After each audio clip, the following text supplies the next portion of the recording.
Coronavirus is affecting all of us. And if you're a handmade business owner and you're looking for help for how to manage your time better at home and other work from home tips, stay tuned. The COVID-19 outbreak and lockdown is unprecedented, and I know there are a lot of you working from home who maybe haven't before at this capacity. I'm going to share with you some strategies that will help you become more productive. Hi, I'm May Pak, and I help makers, artists, and designers create a consistent income selling their handmade products online. I've been running my own handmade jewelry business for over a decade, and I want to share everything I know with you so we can all get through this and be successful together. So, I've always worked from home. The commute is amazing, but the problem is that your work is always just right over there. Like, I can't count the number of nights I've stayed up later than I should have because I was doing just one more thing. I'm sure you can relate to that, right? It's hard to get that work-life balance, especially when work and life are in the same place. I know more of you are working from home than ever before, and working from home is harder than it's ever been. Maybe you have a spouse who's also working from home and getting in your space, or your extra bedroom that used to be your studio now belongs to a kid unexpectedly back from college, right? Or maybe you're trying to focus on work, but it's hard when you've got a pile of dirty dishes in the sink waiting to be put away in the dishwasher. Or maybe just not having your regular routine is making it hard for you to focus at your desk because now you got to figure out a new routine.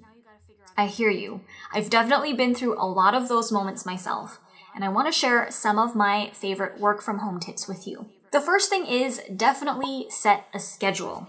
Tell yourself that after a certain time, you're not allowed to do work things anymore.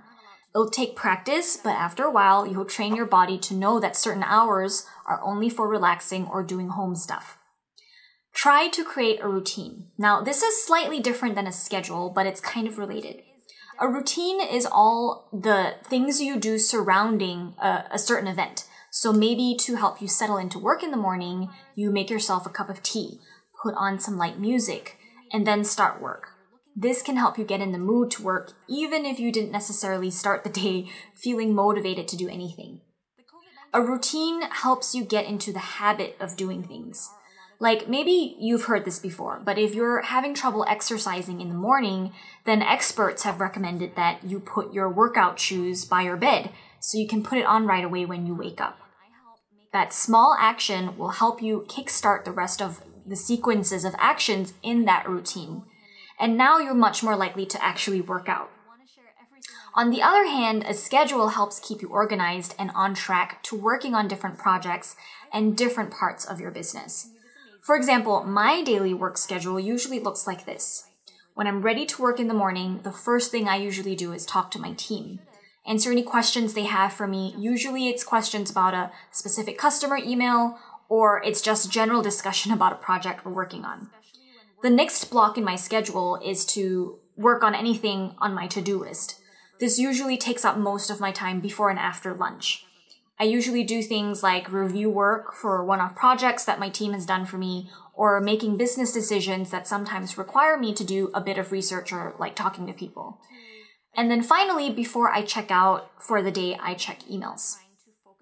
If I didn't have a schedule, I would just be pulled in any direction. I would have no control, and it doesn't help me be proactive.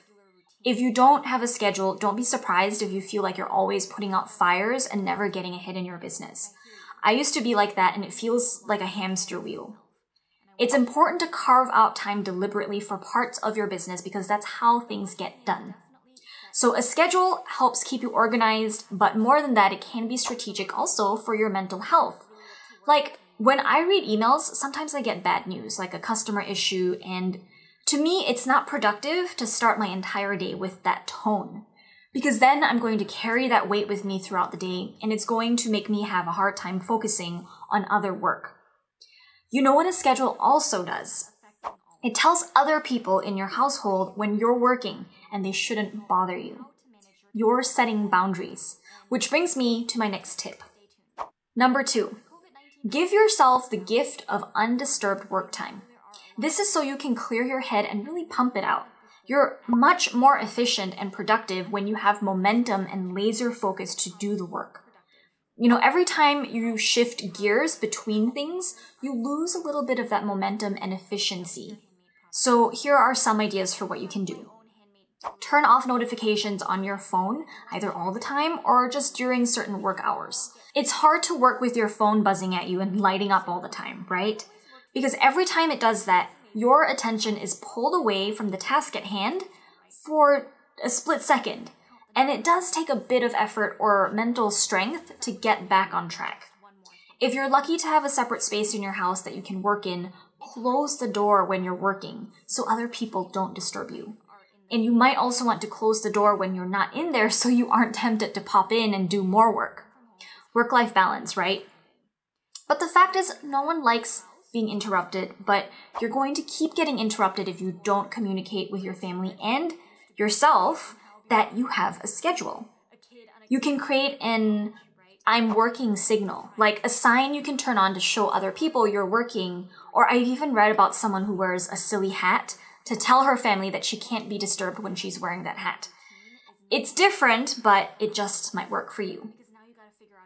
Number 3, at the end of the day, when it's time to stop working, I recommend that you should put away your work, even if it's just the act of shutting the door so you can't see that work.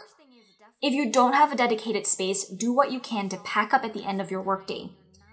When things are out of sight, it's out of mind. That way your not working time can truly be about relaxing and connecting with your family. I remember when my husband was still working at a regular office job, while it had its own disadvantages like work drama and politics, I used to tell him that I envied that he could just leave work at work. When he came home, he didn't have to spare a single thought to his work, and he can just relax and watch TV and browse the internet. And he would still get paid his salary. But as business owners, you're always thinking about work. And it's especially hard to consciously force yourself to stop thinking about it when you know the more work you do, the more money you could potentially make with your business. Your income is tied to the work you do, at least in the earlier stages of your business. So I understand the challenge and how work-life balance is especially hard for business owners. But I really do recommend you make it a priority because otherwise you are on that fast lane to burnout, and that's a scary place to be in. Number 4, spend money to make money. I know money might be tight right now for some of you, but I do think now is the time to splurge on a little bit of technology that might make your life easier. Hear me out.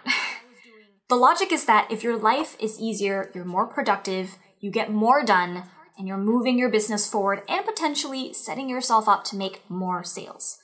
So for example, you can get yourself a subscription to software that can help you bulk schedule your social media posts. You're saving time.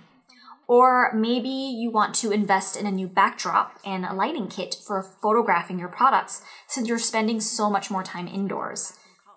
You're going to level up your product photos, which helps increase your conversion rates on your site, which means more sales. Whatever it is, if there's something that would help you make the best use of this time, it's worth considering for sure. I hope these tips are useful for those of you newly working from home. I know it might not be the easiest solution, but I also know you can do it. And efficiencies here will really help your business be successful. If you enjoyed this, stay on to watch this next video. If you have any questions, leave me a comment below. I would actually love to hear if you have any tips of your own to share in the comments. And don't forget to hit the like button and subscribe.